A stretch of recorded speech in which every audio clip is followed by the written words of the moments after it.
Jadi orang itu pada bertanya-tanya, ini anak yang bibi jualan kue. Jadi ibu saya itu di komplek kan, mungkin sudah pernah kan ke rumah? Iya. Ibu saya itu, mak saya itu di komplek terkenal dengan bibi jualan risol. Oke. Bayangkan tuh. Ya, jadi di komplek itu setiap pagi ibu saya itu jual risol. Keliling risol. Jadi pada saat saya walimatul safar sedekah itu, orang kaget. Ternyata anak bibi ini berangkat haji dan menjadi petugas. Maka saya sampaikan bahwa ini adalah wasilah doanya ibu saya. Iya, benar. Iya. Jadi sampai saya menetes air mata.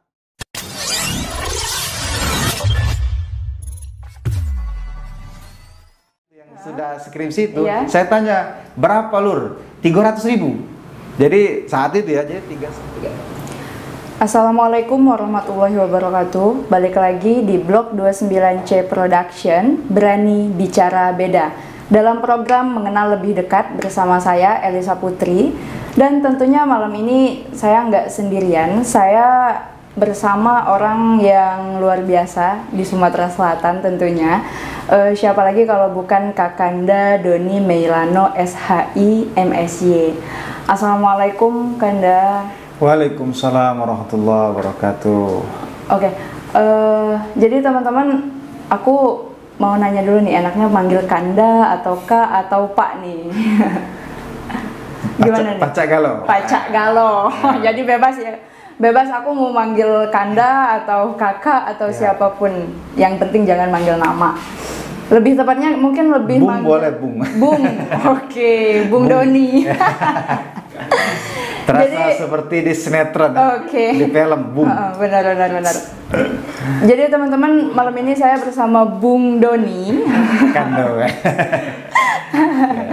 Beliau adalah bisa dibilang aktivis, juga bisa dibilang ustadz, bisa juga dibilang motivator mungkin ya. Mungkin kita bakal nanya-nanya lebih banyak lagi sama Bung Doni ini nih. Sekilas aku baca sekilas profil Bung Doni, lahir di Muba, betul itu? Sebenarnya bukan di Muba, lahirnya di Palembang. Oke. Keluarga besar saja di Musi Banyuasin. Oke, mungkin bisa tuh diceritain apa sih perjalanan dari awal tuh? Baik ya. Bismillahirrahmanirrahim. Assalamualaikum warahmatullahi wabarakatuh. Waalaikumsalam warahmatullahi wabarakatuh. Alhamdulillah pada kesempatan yang berkah ini, pas juga ini malam Jumat ini ya. Iya, betul. Di luar biasa tempatnya cukup sangat layak ya, bagus ya, di blok 29. Ini blok ini memang sesuai ya. Iya, di blok 29 tempat yang memang padat. Banyak sekali aktivitas masyarakat di sini dan hadir podcast ya. Saya kira ini suatu gebrakan yang luar biasa di blok 29 ini. Tadi ditanya banyak sekali sebutan-sebutan ya.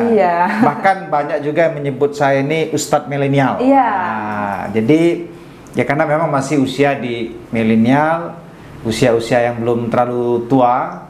Alhamdulillah kalau lahir saya di Palembang, dibesarkan di Palembang, jenjang pendidikan juga di Palembang, tapi waktu tingkat aliyahnya saya ke Jawa Barat ya, di pesantren, waktu di MTS-nya di pesantren Kudratullah, Langkan Banyuasin.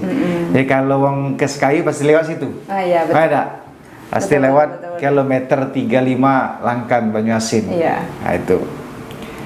Nah, cerita keluarga besar di Muba itu di mana tuh Kak?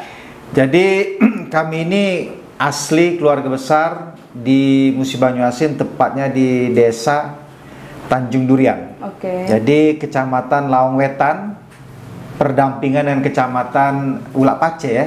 Iya. Ulak Pace. Dan ada dusun di situ namanya Dusun Tanjung Durian, dusun yang cukup lama. Ya, tidak terlalu besar dusunnya itu kan. Ya, karena pinggir jalan. Di belakangnya Sungai Musi.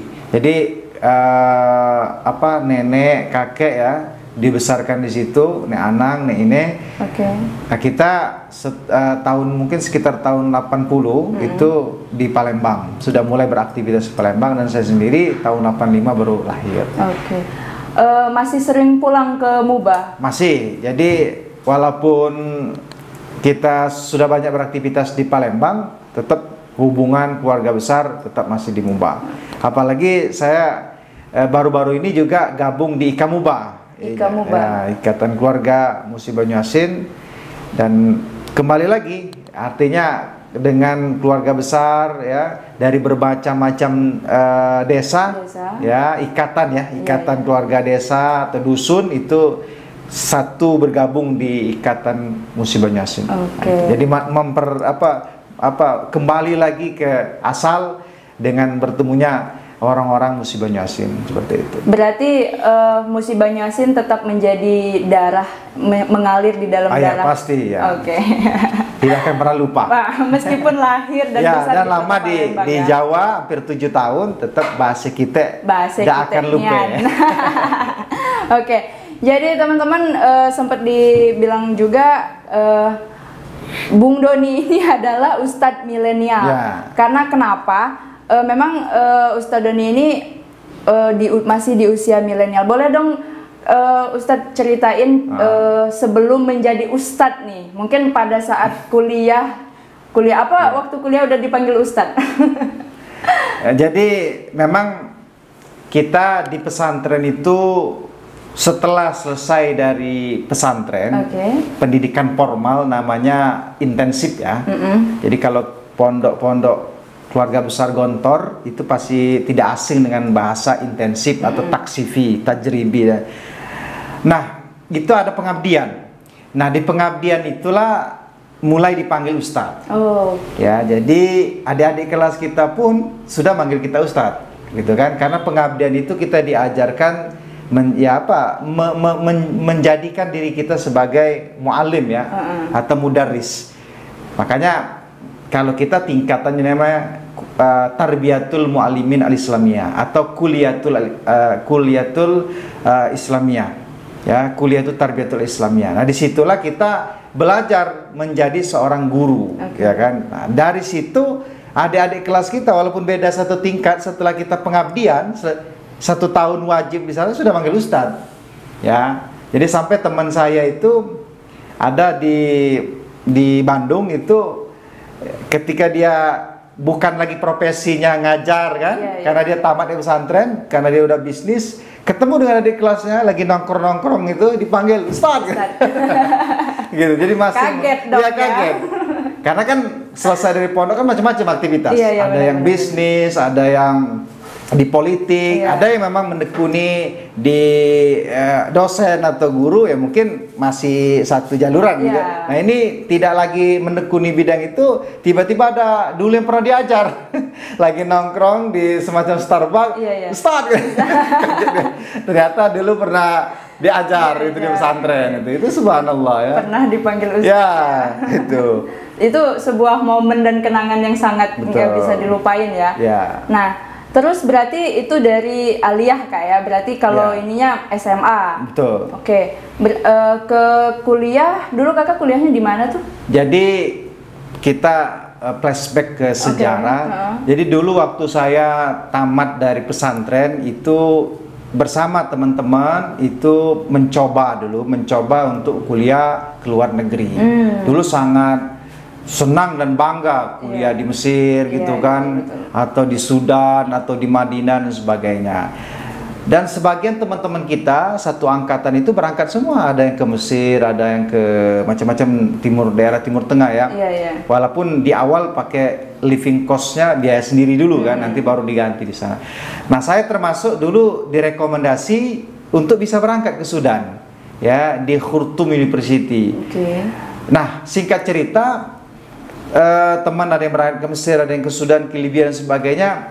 Karena orang tua saya pada saat itu ya dalam tanda kutip belum mampu, ya karena yang membiayai pondok saya itu dari MTS sampai tamat aliyah itu kan kakak, Haji Armea.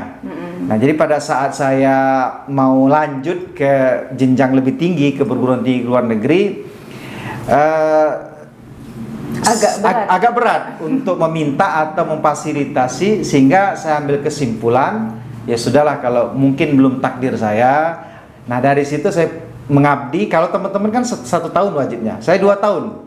Ya, intensif tadi. Ya, jadi teman-teman mengabdinya kan wajib 1 tahun. Ya, setelah 1 tahun mereka mau kuliah, mau pulang. Nah saya merasa kurang ilmu, saya tambah lagi pengabdian 2 tahun sambil saya kuliah di Bandung, kelas jauhnya. Nah setelah 2 semester ternyata takdir berkata lain dan saya harus pulang. Saya pulang ke Palembang karena ayu saya itu kecelakaan, ya meninggal dunia dan mengharuskan untuk balik ke sepertinya Palembang. Tampaknya harus saya ke Palembang. Nah dari situlah saya masuk di IAIN tahun 2007. Bayangkan Dindo, saat saya masuk tahun 2007 itu masuk IAIN, temen seangkatan saya di Kodratullah waktu MTS itu sudah nyusun skripsi. Jauh nggak bedanya kira-kira? Itu 3-4 tahun. Iya, satu gini perbedaannya. Ketika saya dari MTS, saya ke Jawa, itu tingkat SMA-nya 4 tahun. Kan yang biasa SMA 3 tahun kan? Karena intensif tadi jadi 4 tahun. Nambah lagi tadi tuh. Nambah pengabdian setahun, 5 tahun.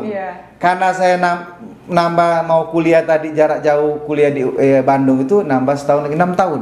Jadi pas saya kembali ke Palembang dari nol lagi S1, ya kan, lihat teman-teman sekamar dulu di Langkan di Kodratullah itu sudah pada nyusun skripsi, ya, jadi ketinggalan jauh.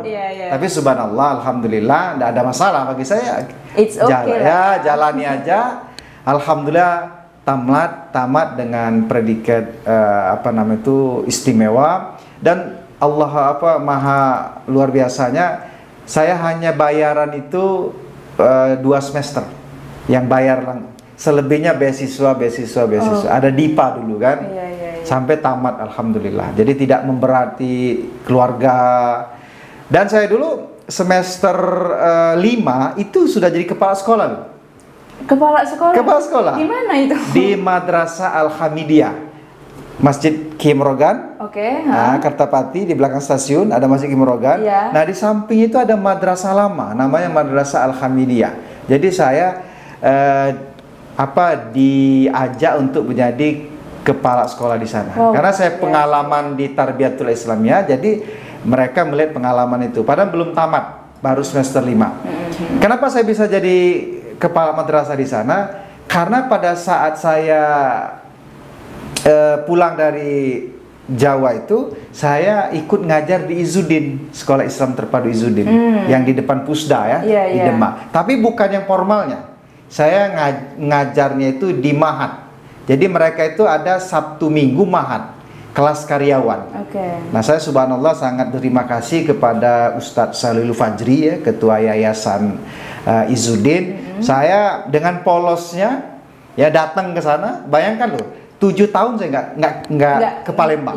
Menginjakan kaki ke Palembang. Orang lain ada uang dari orang tuanya pulang. Saya nggak, keliling aja ke Jakarta, ke Bandung, keliling. Karena nggak ada uang, jadi ngikut teman gitu kan.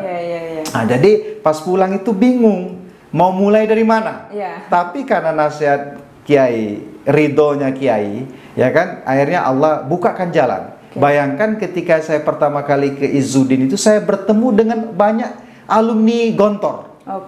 Jadi agak nyambung langsung. Nah, bayangkan. Awalnya saya tidak kenal ini sekolah apa, mahat apa. Turun dari bis kota, itu kan masih ada bis kota kan.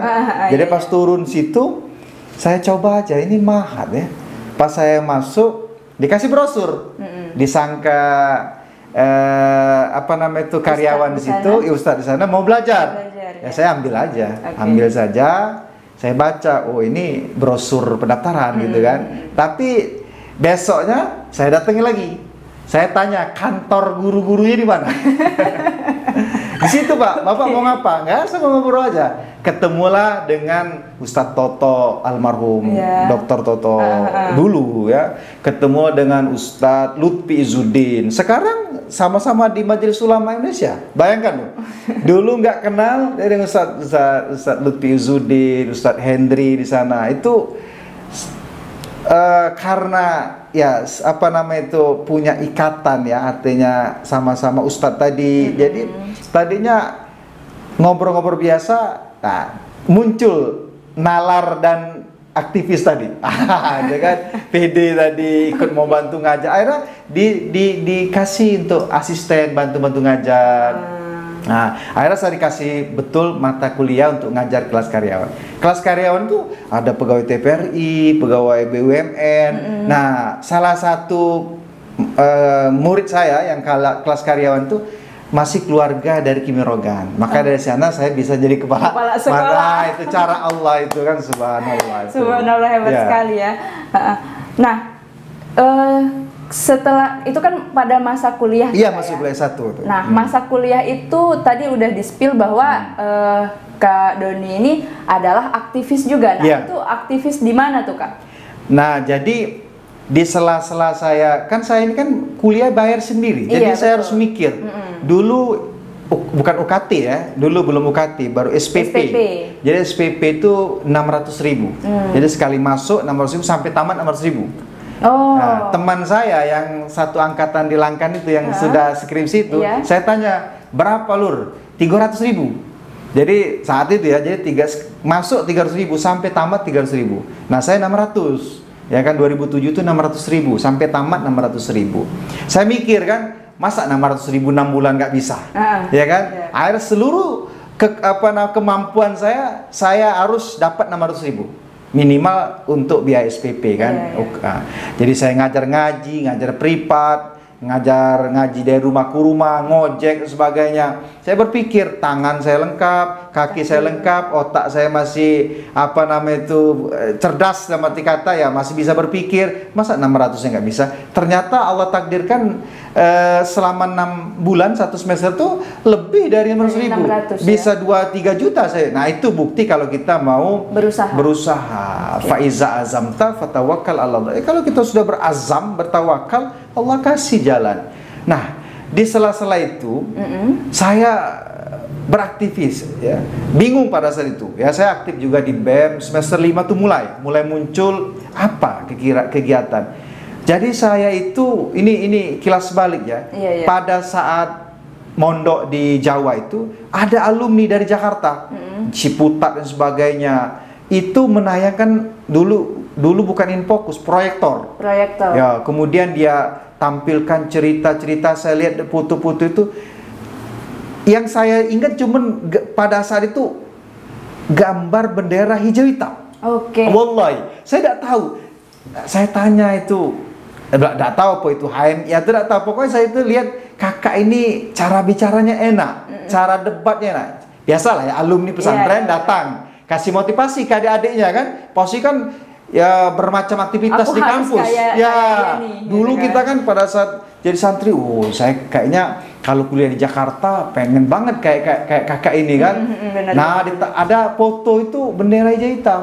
Nah, udah aja, nggak terpikir apa. Pas masuk ke Palembang di IAIN Palembang 2007 belum terpikir. Masuk semester 5 itu mulai kan, kok sama benderanya? Benderanya kok sama? Yang diingat 4-5 tahun yang lalu. Betul. Mulai saya cari apa ini organisasi. Ternyata HMI.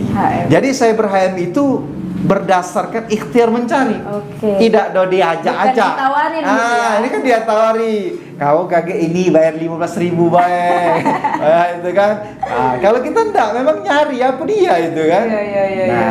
Dan pada saat itu saya masuk HMI karena saya itu waktu mau ke Sudan dapat rekom dari NU Jawa Barat. Saya sempat aktif di NU Sumatera Selatan. Jadi sebelum saya masuk HMI dan setelah saya masuk HMI, saya sudah berapa kali silaturahmi ke PWNU Sumatera Selatan. Nah, jadi sudah mulai akrab dengan pengurus, tapi udah lama banget gitu kan. Nah, sudah, tapi karena beberapa kali ada kegiatan di situ. Dulu pernah ada juga survei-survei ikut di sana. Ada beberapa teman juga masih aktif di sana, masih kenal. Nah, tapi karena kita tidak masuk secara struktural, jadi aktifnya di HMI. Gitu. Berarti aktif menjadi aktivis itu di semester 5? Ya, semester 5. Pertama kali kongres, bukan pertama kali ya, kongres yang keberapa ya? Tuan rumahnya Palembang di asrama haji. Itu saya jadi pengurus komisariat. Itu jenjang karir di HMI udah sampai mana tuh, Kak? Kalau di HMI LK1, LK2 ya di komisariat, kemudian di cabang. Kemudian pada saat di cabang itu otak sudah berpikir lain. Saya pengen punya sekolah. Jadi saya ingat ada teman-teman ada komisariat itu termasuk Chandra, Andoko dan sebagainya itu macam-macam itu mendorong. Kak, jadi ketum cabang. Gitu ya. Ya, karena kita udah selesai di komisariat. Tapi karena pergolakan itu sampai banyak yang nelpon, ayo dorong jadi ketum cabang. Nah, coba ada rasa penyesalan juga. Kenapa nggak diambil? Iya, kenapa nggak diambil pada saat itu kan? Nah, karena berpikir saat itu tuh, aku nak jadilah di HMI kan, aku nak fokus buat sekolah, buat madrasah dan sebagainya. Baru sekarang, kenapa lah ya nggak diambil? Kayaknya gitu. Pengalamannya ada juga di situ ya? Iya, tapi karena kita sangat idealis, kalau jadi ketum cabang nanti nggak fokus. Sebenarnya bisa dibagi aja waktunya kan. Nah, akhirnya nggak saya ambil, tapi saya tetap bergabung di pengurus cabang. Pada situ diamanahkan Kabid PU Menayan Umat. Nah, LK2 kemudian gabung di cabang dan tidak sempat di Batko apalagi di PB. Nah, tapi sampai saat ini saya di kami malah justru aktif. Wakil sekretaris gitu kan. Mungkin Dino sering lihat juga kan. Kalau di kami justru aktif. Kalau aku sih nggak di HMI aja lihatnya, di mana-mana gitu kan. Iya. Nah, sempet juga aku baca, denger cerita juga, Kanda nih pernah jadi tour guide umroh. Oh iya, umroh dan haji juga. Umroh dan haji juga. Nah, bisa dong diceritain itu kapan? Jadi Dindo, itulah yang niat itu penting. Jadi saya itu dulu niat sekali umroh.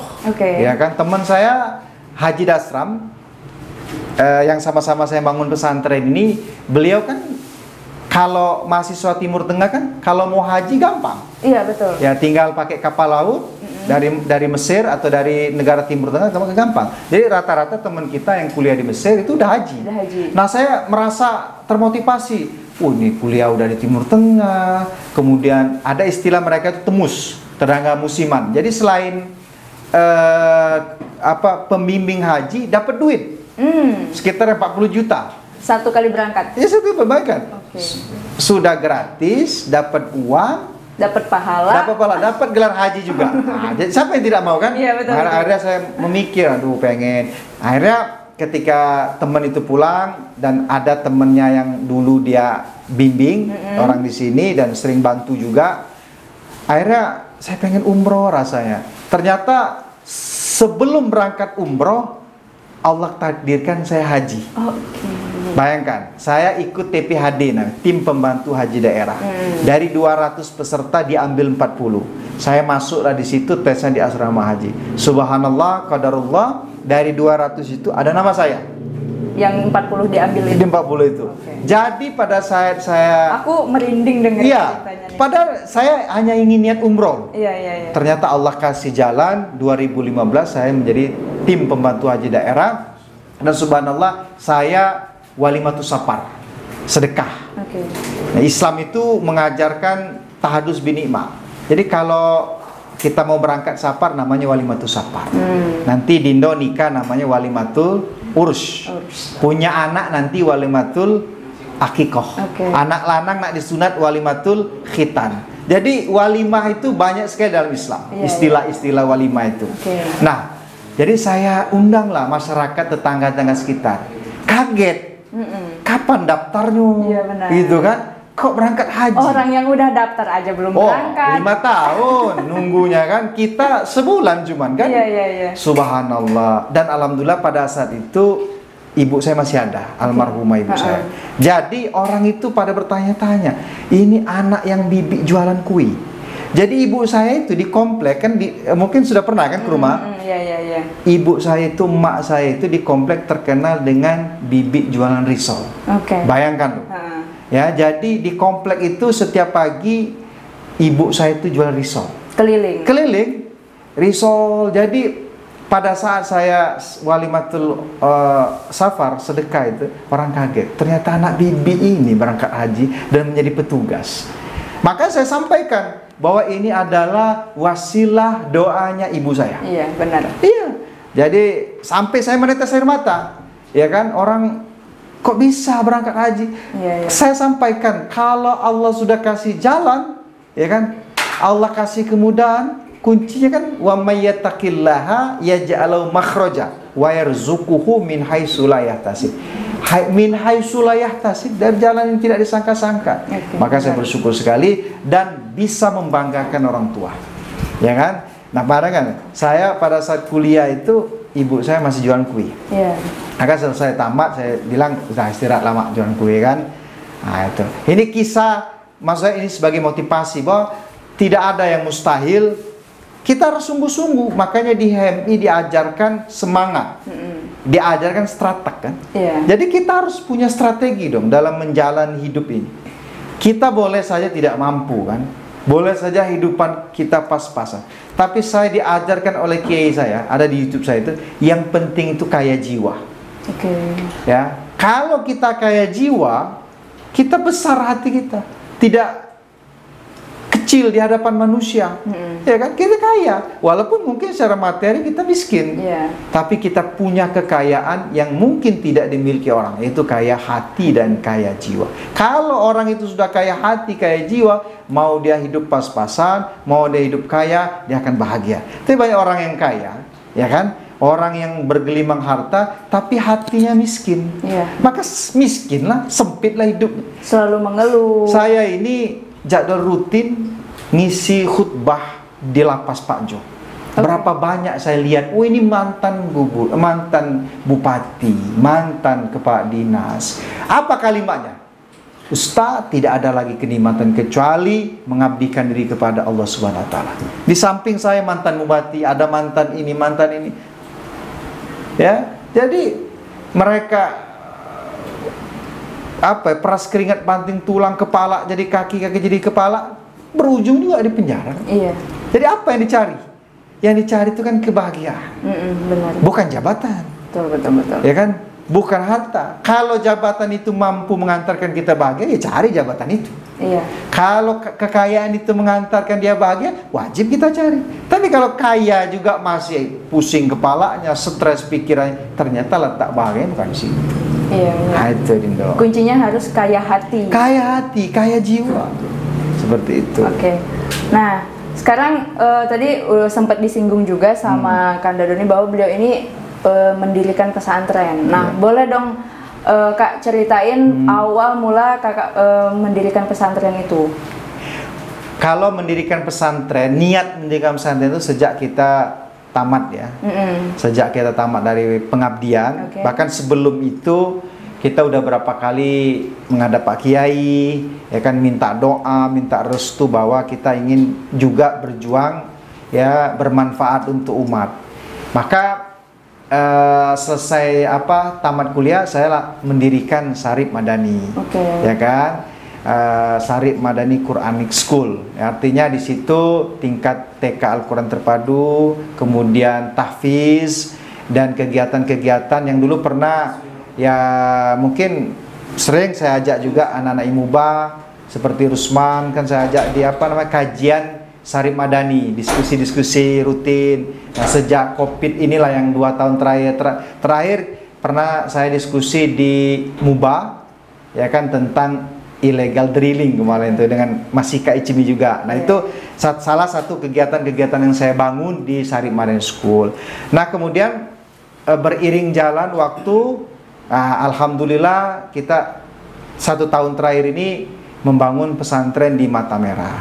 Alhamdulillah, subhanallah, banyak sekali termasuk doa dari Ustadz Abdul Somad, kan, kawan-kawan semua yang mensupport, orang-orang yang baik gitu kan. Alhamdulillah masjid sudah ada sekarang kan. kemudian lokal, kantor, dan alhamdulillah kegiatan sudah mulai. Jadi setiap hari dari jam 2 sampai sebelum maghrib anak-anak udah mulai ngaji, tahsin. Kalau malam anak-anak yang dewasa yang di pesantren sekarang. Kemudian setiap Sabtu siang sampai sore majelis ibu-ibu.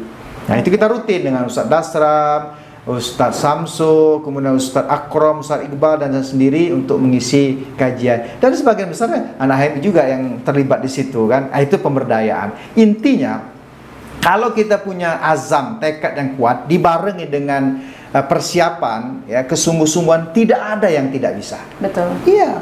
Soal berhasil atau tidak berhasil itu hal biasa, ya kan? Nah.